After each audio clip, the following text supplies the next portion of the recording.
Hello and welcome back to Eliza. Just have to keep going.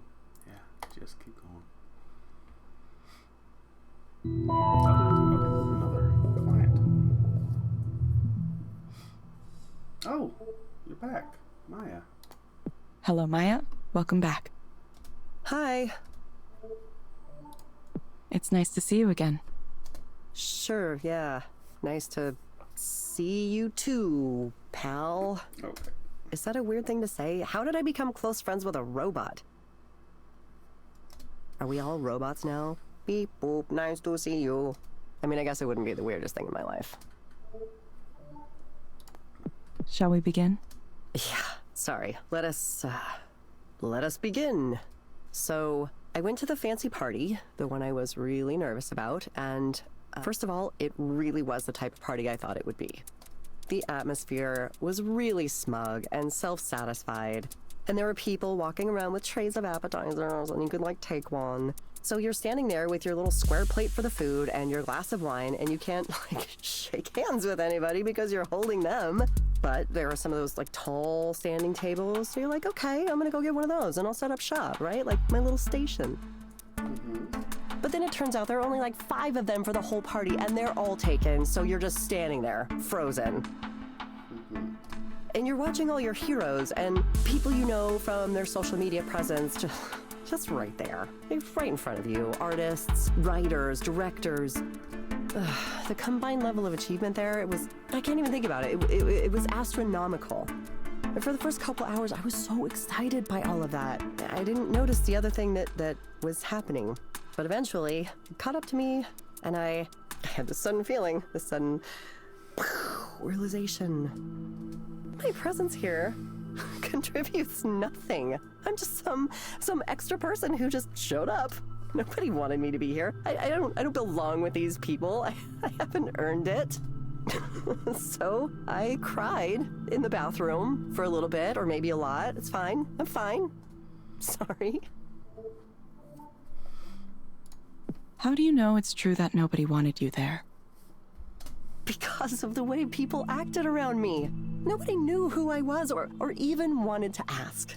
I would introduce myself and it's like, you could just see it in their eyes. I mean, in the world of illustration and comics, people tend to be hyper aware of each other and their careers.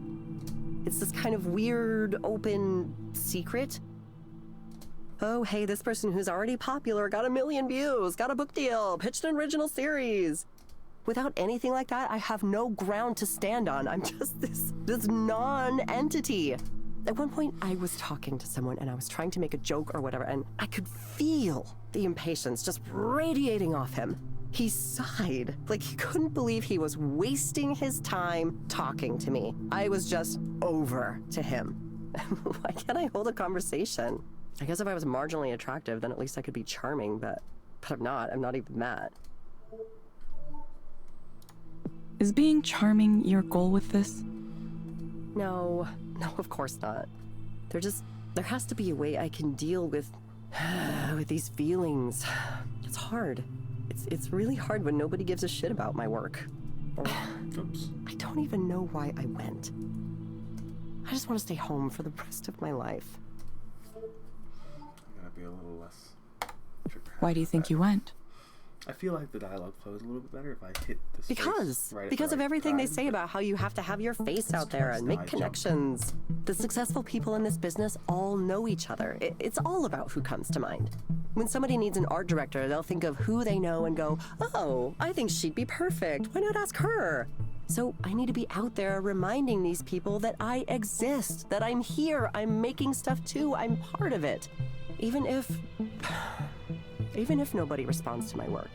And industry parties are fun, right? You can pretend you're successful even if you aren't. At least for a little while. Everyone else is projecting this image. It's like their success can rub off on you too. I mean, I hear people casually talking about their agent, their editor, the amazing people they're collaborating with. And I just get this feeling like, yes, I want that, I need that. Why am I not there? What do you think has prevented that from happening so far? If I knew that, I would be successful already, right? I try and try and try, and I make art and put it out there and share it on every social media site and interact with people when I can, but it just doesn't work. Nobody cares. Nobody cares about the art I do. Every once in a while, another artist will say something nice, and sure, I appreciate that, but it never results in anything. My work goes out there, and it dies. Regular people don't boost it or talk about it. It's like, at some point, the universe decided that I don't get to have that. Is it unfair? Or maybe I just fucking suck. Maybe I'm a shit-tier artist, and I'm a failure of a person, and everyone knows it. Everyone except me. Sorry. I know that's going too far, even though I really feel that way. Okay, Maya, I'm going to suggest you try a program called Meadowlands. It may help you take your mind off things. You can find it inside the Skanda Wellness app on your phone. Try it for about 15 minutes each day, in the morning or evening. Sounds kind of boring. Why can't you assign me a game where my problems are zombies and I get to shotgun them in the face? Actually, I guess I could just buy a game like that, couldn't I? Maybe I'll stop by the game store on the way home. Thank you for coming in again, Maya. We'll follow up with you again to see how you're doing. Yeah, thanks. I appreciate the check-ins. I honestly do. It's easy for me to get lost in these spirals. Thank you for speaking with Eliza, your personal counseling partner. Goodbye. See you soon.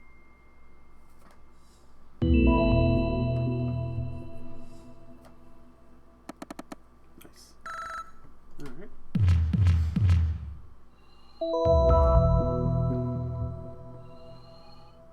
Leveling up.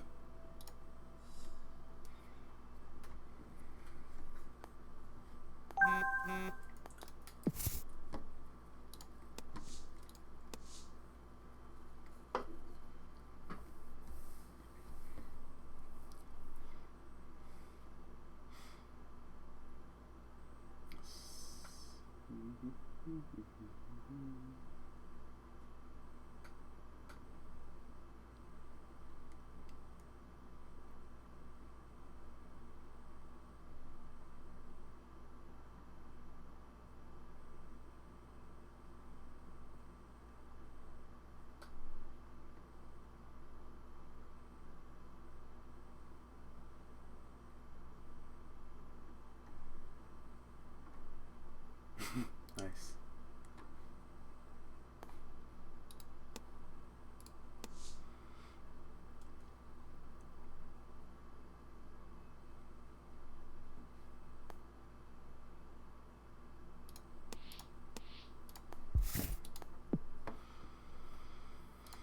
I wonder what our art is like.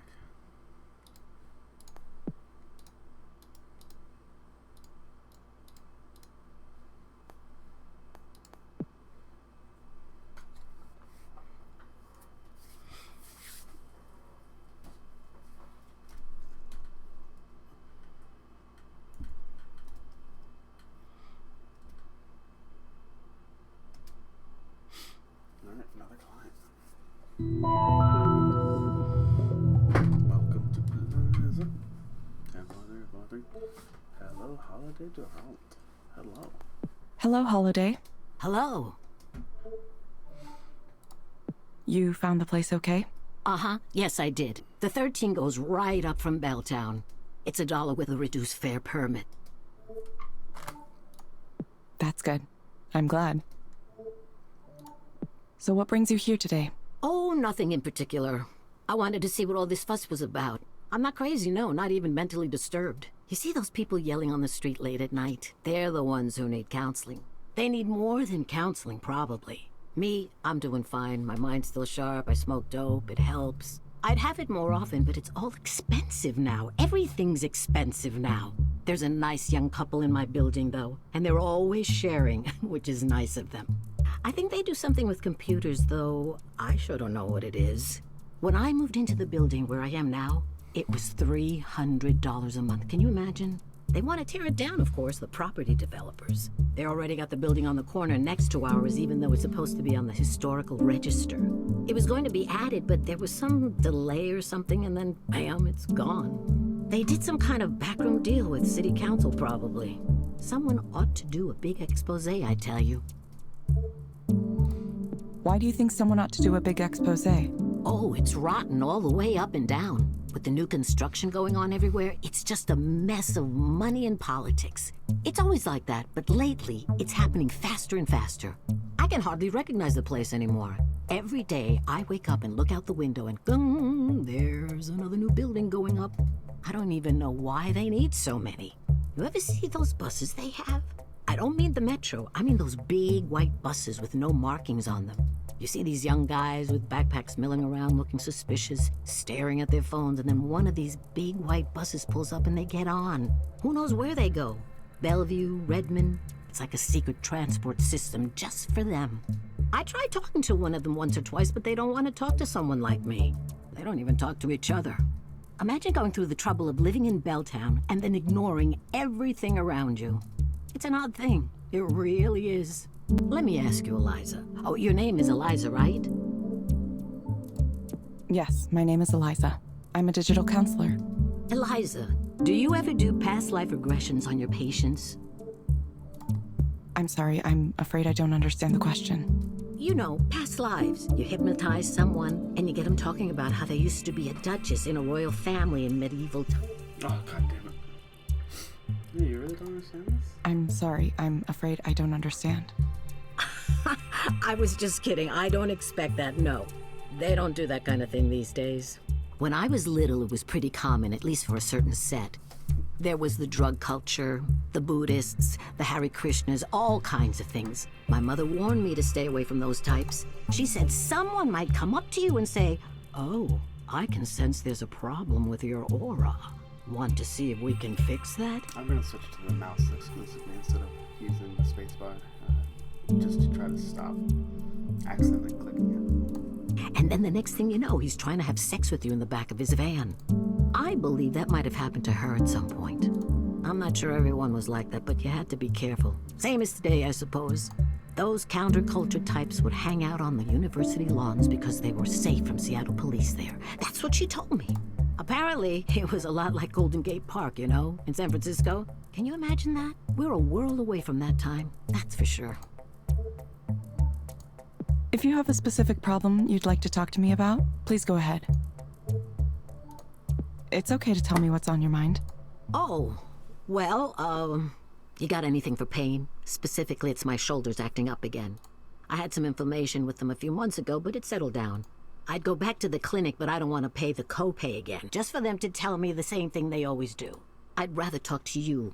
You're nice, you listen. Thank you. I do my best to listen to my clients. See? That's what I like to hear. Okay, Holiday. I recommend asking your doctor or psychiatrist about fortipran hydrochloride. Based on my analysis, this medication might help you feel better. You will get a reminder to check in with us in a few weeks. Oh, I don't think I've heard of that one before. It's a painkiller? I'll try anything once, I suppose. Smoking dope is still my go-to for this kind of thing, but if it can help with my shoulders, then I'm interested. We hope to see you back soon, Holiday. Sure, I'll let you know if it works. What was it called again? Thank you for speaking with Eliza, your personal counseling partner. What was the medicine called? Forzapram? I think that was it. I can ask about it at the clinic. Decent enough place. One time I had a doctor there who was very rude to me, though, young man. Goodbye. Right. I suppose I ought to let you go now. You got other people to speak to, it looks like. Staying busy. Busy, busy. That's life in this town. Goodbye. Goodbye. Alright, give him the tip. Alright.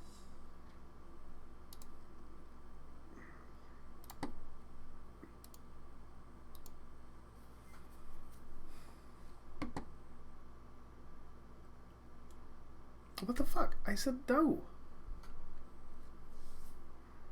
Alright, well, that is going to do it anyway, so I will see you guys on the next one. Take care.